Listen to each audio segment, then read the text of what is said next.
നേരിൻ്റെ ശബ്ദത്തിൽ എൻ്റെ പ്രിയപ്പെട്ട പ്രേക്ഷകരെ, നിങ്ങൾ ഞാൻ പറയുന്ന വാക്കുകളൊക്കെ ഒന്ന് കേട്ടിട്ട് തീർച്ചയായിട്ടും നിങ്ങളുടെ അഭിപ്രായം എഴുതുക. മാക്സിമം നിങ്ങളിത് ഷെയർ ചെയ്യുക.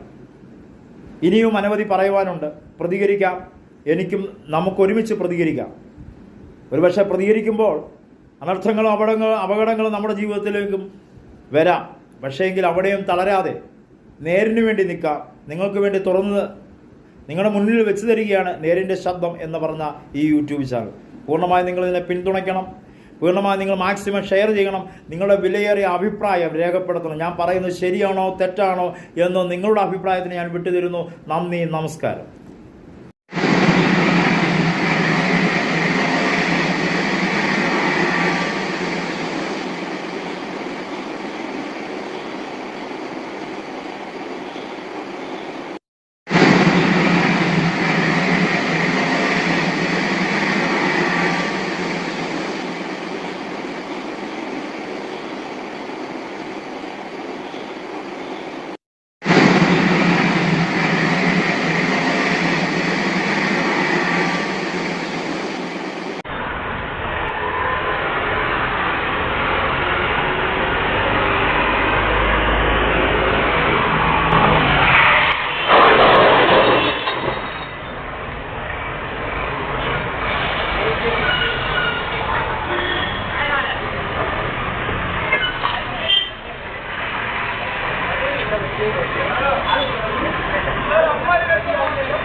ക്രിമിനൽ മൈൻഡുള്ള ആളുകൾ ബസ്സിൽ ഡ്രൈവറായുള്ള അവസ്ഥയാണ് നമ്മൾ കാണുന്നത്. ഇത് കേരളത്തിൽ നടന്ന സംഭവമാണ്. കേരളത്തിൽ എവിടെ കറക്റ്റ് ലൊക്കേഷൻ നമുക്ക് അറിയില്ല.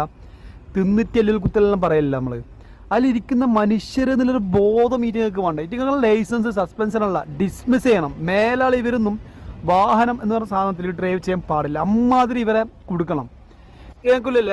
NBD ഇപ്പം ഡ്രൈവർമാർ തുപ്പൽ കേസ് വന്ന സമയം ഇപ്പോൾ ഇതൊന്നും NBD ഒന്നും കാണുന്നില്ലാവോ?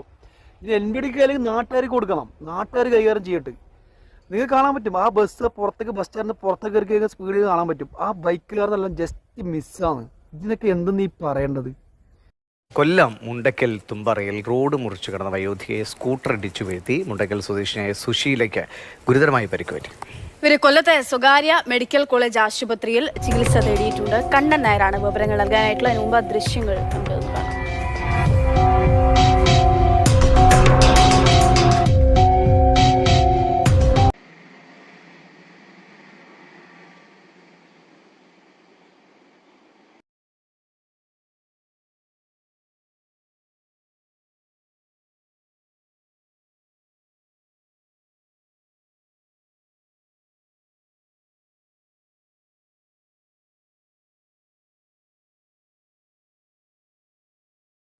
നേരിൻ്റെ ശബ്ദത്തിലേക്ക് എൻ്റെ പ്രിയപ്പെട്ട എല്ലാ പ്രേക്ഷകർക്കും ഒരിക്കൽ കൂടി സ്വാഗതം ചെയ്യുന്നു. ഞാൻ നിങ്ങളുടെ സ്വന്തം അരുൺ നെടുമങ്ങാട്.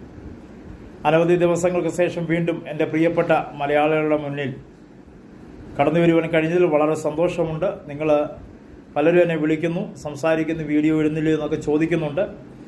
എങ്കിലും കേരളത്തിലെ ഓരോ ദിവസം നടക്കുന്ന വിഷയങ്ങളെക്കുറിച്ച് പറയുവാണെങ്കിൽ വളരെ മാനസികമായ വിഷമവും ദുഃഖവും ഭരണപക്ഷത്തെക്കുറിച്ച് മോശമായി പറയേണ്ടതുമുണ്ട്.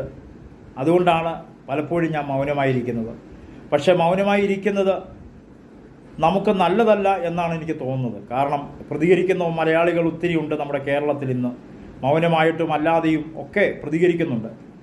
കഴിഞ്ഞ ദിവസം ഇന്നും മനസ്സിനെ വളരെയധികം വിഷമിപ്പിച്ച ഒരു കാര്യം തന്നെയാണ്. സഹപാഠിയായ ഒരു കുട്ടി, +2 പഠിക്കുന്ന ഒരു കുട്ടി, തൻ്റെ അടുത്ത +2 പഠിക്കുന്ന ഒരു പയ്യനെ കുത്തിയ ഒരു വിഷയം നമ്മളിന്ന് ന്യൂസിലൊക്കെ കണ്ടതാണ്. അതിനോടൊപ്പം തന്നെ കഴിഞ്ഞ 2 ദിവസം മുമ്പ് നമ്മൾ കണ്ടതാണ് ഒരു സ്കൂളിലെ ബസ് മറിഞ്ഞ് ഒരു പിഞ്ചു കുട്ടി മരിക്കുവാനിട വന്നത്. അതുമാത്രമല്ല, റോഡിലൂടെ യാത്ര ചെയ്യുമ്പോൾ ഒരു വയോധികനെ ഒരു ബൈക്ക് കൊണ്ട് ഇടിച്ചു തെറിപ്പിച്ച, അങ്ങനെ പല രീതിയിലുള്ള മരണവാർത്തകൾ മാത്രമാണ് ഇന്ന് നമ്മുടെ കേരളത്തിൽ കണ്ടുകൊണ്ടിരിക്കുന്നത്. കഴിഞ്ഞ ദിവസം ഞാൻ നെടുമങ്ങാട് നിന്ന് വട്ടപ്പാറ വഴി സ്റ്റാച്യുവിലേക്ക് പോകുന്ന വഴി ഒരു ബസ്സിലുണ്ടായ വലിയൊരു അപകടം, ഞാൻ ആ ബസ്സിൻ്റെ നമ്പരുമല്ല അതിനകത്ത് ഡീറ്റെയിൽ ആയിട്ട് തരാം. വലിയൊരു അപകടം. അതിനകത്ത് സ്കൂൾ കുട്ടികൾ തിങ്ങി നിറഞ്ഞു നിൽക്കുന്ന ഒരു ബസ്. 2 ബസ്സിലെ ആൾക്കാരെയാണ് അതിനകത്ത് കണ്ടക്ടർ ഇടിച്ചു കയറ്റിയത്. ആ വട്ടപ്പാറ പോകുന്ന വഴി, വട്ടപ്പാറയ്ക്ക് നെടുമങ്ങാണ്ട് ഇടയ്ക്ക് വെച്ച് എല്ലാവർക്കും അറിയാം കൊടും വളവ് തിരിഞ്ഞ് പോകുന്ന ആ റോഡാണ്. ആ റോഡിൽ വെച്ച് ഭാഗ്യവശാൽ ബസ് നിർത്തി ആളിനെ ഇറക്കുന്ന സമയത്താണ് അതിൻ്റെ ബാക്കിലത്തെ ഡോറ് ഇളകി മാറിയത്. അവിടെ നിന്ന് ഓട്ടോക്കാരും ബാക്കിയുള്ള നാട്ടുകാരും അതുപോലെ ബസ്സിലുള്ളവരും ചേർന്നാണ് ആ ഡോറ് പിടിച്ച് പൊക്കിയത്. ഓടിക്കൊണ്ടിരിക്കുന്ന സമയത്താണ് ഈ ഡോറ് ഇളകി പോകുന്നതെങ്കിൽ തീർച്ചയായിട്ടും ഒരു 2-3 പിള്ളേരുടെ ദേഹത്തുകൂടി ബാക്കി വീലിൽ കയറി ഇറങ്ങേണ്ട അവസ്ഥ വന്നേനെ. എന്ന് പറഞ്ഞാൽ തുടർച്ചയായ കാര്യം വ്യക്തമായി പറഞ്ഞു കഴിഞ്ഞാൽ സർക്കാരിൻ്റെ ജോലിക്കാരുടെ ഭാഗത്ത് സാധാരണ ജനങ്ങൾക്ക് വേണ്ട സംരക്ഷണം കൊടുക്കുന്നില്ല എന്ന് തന്നെയാണ് പറയാറ്. ആർക്കും എന്തുമാവാം, ഏത് രീതിയിലും പ്രവർത്തിക്കാം.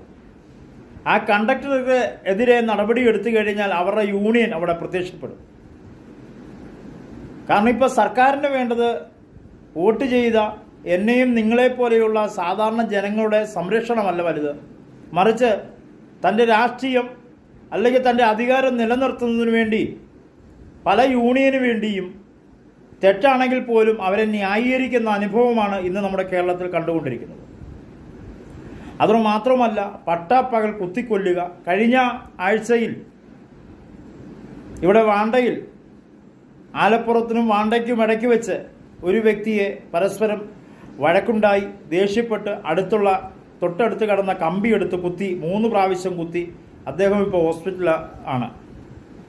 മനുഷ്യന് യാതൊരുവിധ ബഹുമാനമോ പുല്ലുവില കൽപ്പിച്ചുകൊണ്ട് അതിനെ എങ്ങനെ നശിപ്പിക്കാം, കൊല്ലാം എന്ന ഒറ്റ ചിന്തയോടുകൂടിയാണ് ഇന്ന് നമ്മുടെ കുഞ്ഞു കുട്ടികളുടെ മനസ്സിൽ പോലും. ഞാൻ നിങ്ങളൊക്കെ പഠിക്കുന്ന സമയത്ത് കോളേജുകളിലും സ്കൂളുകളിലും കൊണ്ടുപോകുന്ന ബാഗിനകത്തൊക്കെ ബുക്കും പുസ്തകവും അതുമായിട്ടുള്ള സാധനങ്ങളുമാണ്. പക്ഷെ ഇന്ന് +2 പഠിക്കുന്ന സ്കൂളുകൾ, ഹൈസ്കൂളിലായാലും +2 പഠിക്കുന്ന സ്കൂളുകളിൽ ഇപ്പോൾ അവിടെ തല്ലുകയാണ്. പരസ്പരം സ്നേഹിക്കേണ്ട, പരസ്പരം സഹായിക്കേണ്ട സഹപാഠികൾ ഇപ്പം ശത്രുതയുടെ മുഖമാണ് അണിഞ്ഞിരിക്കുന്നത്. അതിൻ്റെ മെയിൻ വിഷയം നമുക്കെല്ലാവർക്കും അറിയാം. സ്കൂളുകളിൽ നടക്കുന്ന രാഷ്ട്രീയ പാർട്ടിക്കാരുടെ, അത് ഇന്ന രാഷ്ട്രീയമെന്ന് പറയുന്നില്ല, അത് ഏത് രാഷ്ട്രീയ പാർട്ടികളായാലും പിഞ്ചു കുട്ടികളെ, ഈ ഹൈസ്കൂളിലൊക്കെ പഠിക്കുന്ന കുട്ടികളെ വെറുതെ വിടണം എന്ന് വിനീത ഒരു അഭ്യർത്ഥനയാണ്. കാരണം എനിക്കുമുണ്ട് മക്കൾ.